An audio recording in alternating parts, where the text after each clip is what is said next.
Art expresses beauty. The beauty of music is in what we hear.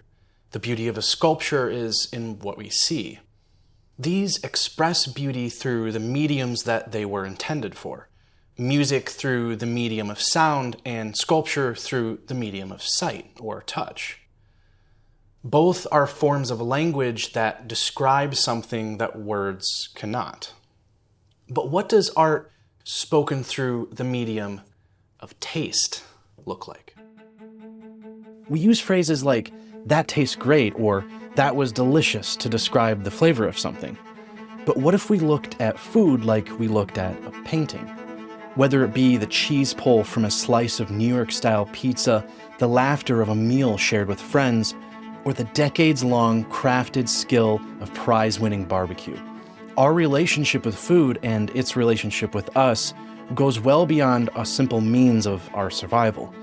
We can all think of a cherished moment surrounding food that makes us smile. For me, that moment is the smell of my nonna's pasta al forno cooking on the oven as she prepared dinner for Christmas Eve. Or it's my first Friendsgiving. Sitting around a table of amazing food, surrounded by friends, I felt loved and incredibly grateful. What is that memory for you? Perhaps it's the taste of the greatest street tacos you've ever had, or the smell of freshly cooked French fries coming from the pub down the street where you grew up. When it comes to art, I'm sure many of you imagine Da Vinci's Mona Lisa, or Beethoven's Fifth Symphony. Rightly so. Those are both excellent works of art.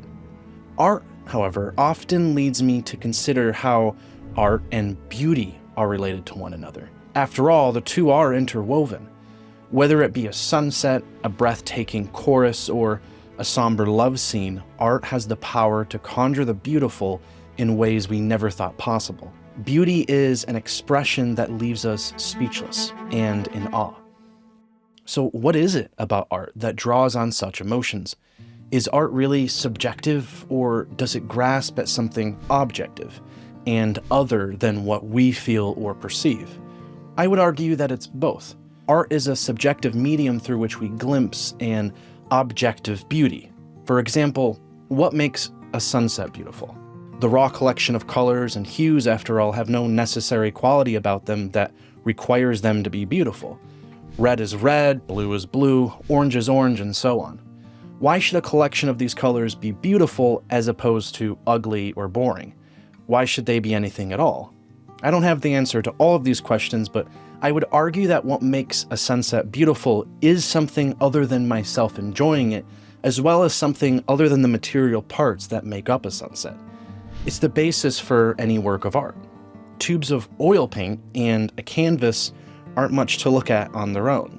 Likewise, my perception of tubes of paint doesn't create much either.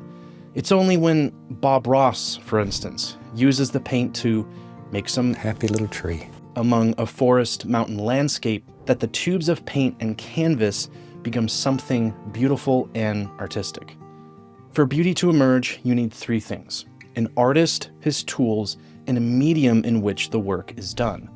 The medium could be anything: a piece of music, a rose, a painting, a sculpture, a movie, or even a moment. But the experience is the same: ineffable beauty expressed through joy and appreciation. When it comes to exploring different mediums through which we experience beauty, I find myself pondering those that are perhaps often less thought of. After all, different mediums open different doors to experiencing beauty in different ways we never imagined. I've even seen works of art blossom from plastic waste found in the oceans. Beauty can be experienced in many ways. We can smell beauty through a rose, we can see beauty in a painting, feel beauty with a touch, and hear beauty in a song. But what does it look like to taste beauty? When I think of culinary art, I generally think of top-notch, world-renowned chefs. I envision a master chef slaving over a plate with a paintbrush in one hand and a blowtorch in another.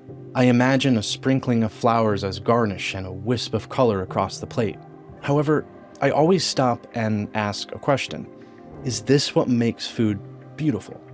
While there is an artistry to the way that food is crafted on a plate, This kind of artistic expression is being told through the arrangement or the color of the food on a plate, not necessarily the food itself.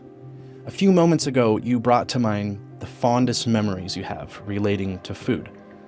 Did your most cherished memories feature duck liver garnished with flowers and served with exotic champagne? While I don't doubt that some may say, yes, those things are incredible experiences in and of themselves, I feel confident that most would say, well, no.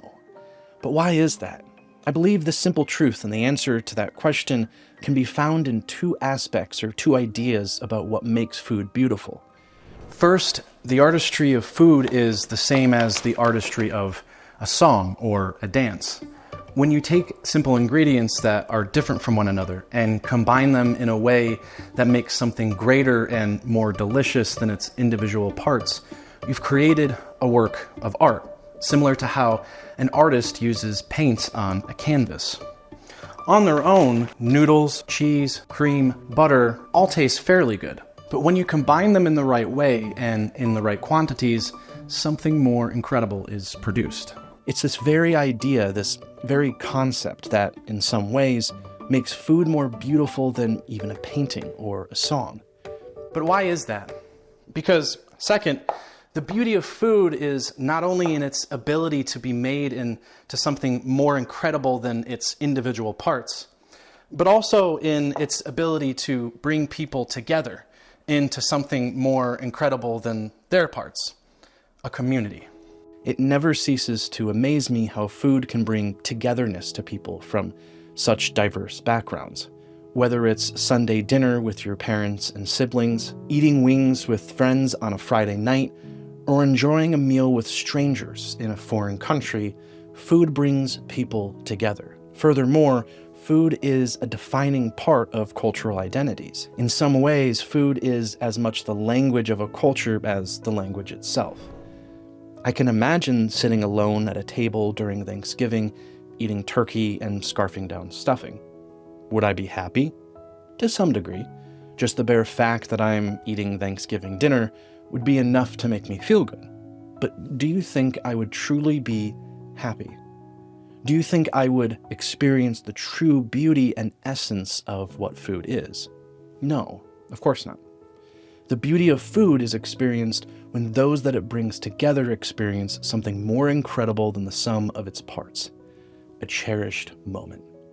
Whenever I'm given the chance to share a meal, I'm thankful for the amazing food I'm given, as well as the people I'm blessed to share it with. And that is the beauty of food. Love you all, and have a good night.